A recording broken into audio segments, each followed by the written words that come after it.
बोलो विष्णु भगवान की जय, तुलसी माता की जय, कार्तिक महत्व की जय।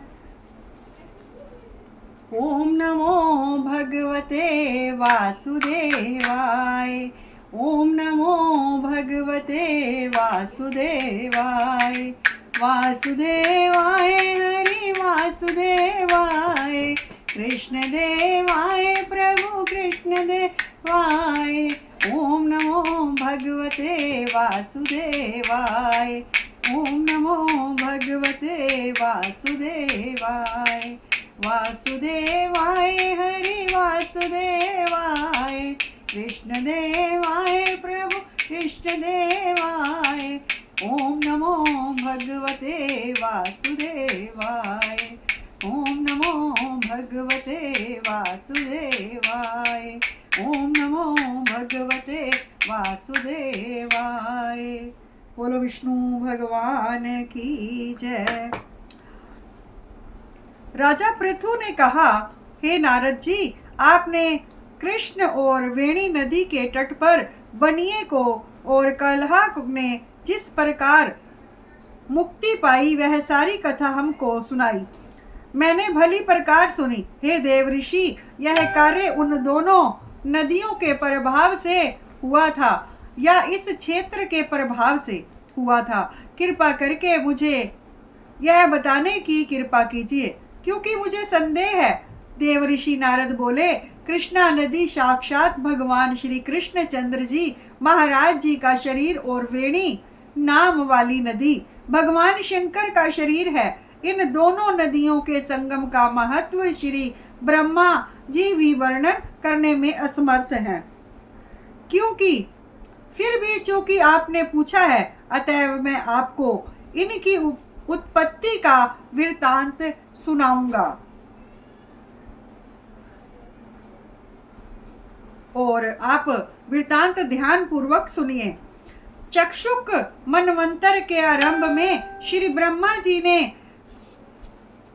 सहा पर्वत के शिखर पर यज्ञ करने का निश्चय किया। वह सब देवताओं, भगवान विष्णु, भगवान शंकर और यज्ञ की सारी सामग्री लेकर उस पर्वत के शिखर पर गए। तब महर्षि भृगु आदि ऋषियों ने ब्रह्म मुहूर्त में उन्हें दीक्षा देने का विचार किया। इसके बाद उन्होंने श्री ब्रह्मा जी की पत्नी सवरा को बुलवा भेजा। वह बड़ी आस्था आस्था आ रही थी। इस बीच में श्री भृगु जी ने भगवान विष्णु से पूछा, हे प्रभु, आपने सवरा को शीघ्र से बुलाया था, वह क्यों नहीं आई? यदि ब्रह्म मुहूर्त टल गया तो फिर दीक्षा का कार्य कैसे होगा?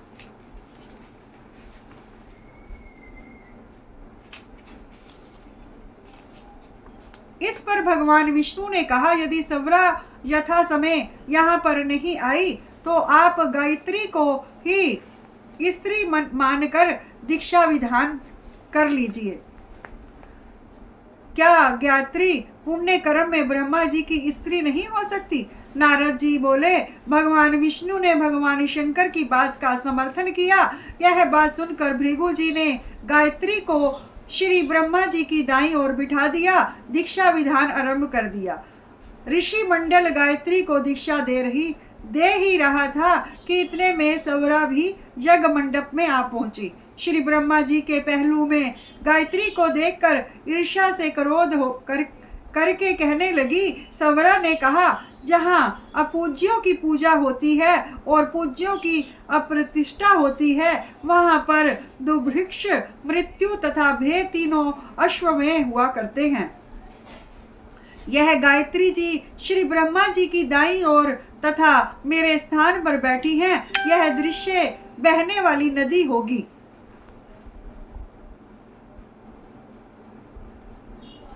आप लोगों ने अविचार से इसे जो मेरे स्थान पर बिठाया है, अतः आप भी सबके सब जड़ रूप नदियां होंगे।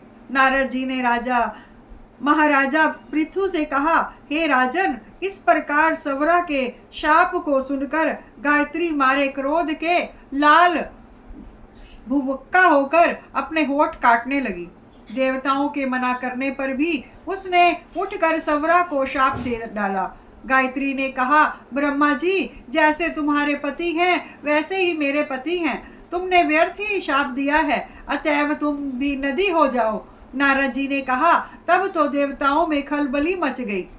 वह सवरा को दंडवत प्रणाम करके कहने लगे, हे देवी, तूने जो ब्रह्मा आदि सब देवताओं को शाप दिया है, इससे यदि हम सब जड़ रूप नदियां हो जाएंगे तो फिर निश्चय ही यह तीनों लोक नष्ट हो जाएंगे, क्योंकि यह शाप तुमने बिना विचारे दिया है, अतएव तुमको इसको वापस ले लो। सवरा ने कहा, हे देवतागण, चूंकि आपने यज्ञ के आरंभ में गणेश पूजन नहीं किया, इसलिए यह विघ्न, इसलिए आप सब अपने अपने अंशों से जड़ीभूत होकर अवश्य अश्वमेव नदियां बनोगे। हम दोनों सोते भी अपने अपने अंशों से पश्चिम में बहने वाली नदियां बनेगी। देव ऋषि नारद जी ने राजा पृथु से कहा, सवरा के यह वचन सुनकर सभी देवता विष्णु शंकर आदि अपने अपने अंशों से नदियां बन गए। भगवान विष्णु के अंश से कृष्णा, भगवान शंकर के अंश से वेणी तथा श्री ब्रह्मा जी के अंश से कुकदमीवती नाम वाली नदियां उत्पन्न हो गई। सभी देवताओं ने अपने अंशों को जड़ बनाकर वही सह पर्वत पर फेंक दिया। फिर उन लोगों के अंश अलग अलग नदियों के रूप में बहने लगे। देवताओं के अंशों से पूर्व वाहिनी तथा उनकी स्त्रियों के अंशों से सैकड़ों व हजारों की संख्या में पश्चिम वाहिनी नदियां उत्पन्न हो गई। गायत्री और सवरा दोनों पश्चिम वाहिनी नदियां होकर एक साथ बहने लगी। दोनों का नाम सवित्री पड़ा। श्री ब्रह्मा जी ने उस यज्ञ स्थल पर भगवान विष्णु और भगवान शंकर की स्थापना की।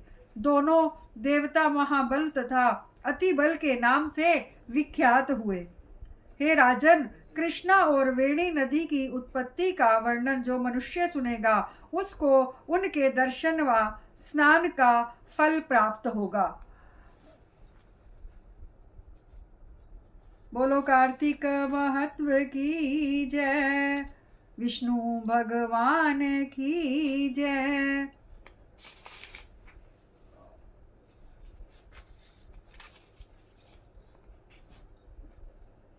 ओम नमो भगवते वासुदेवाय।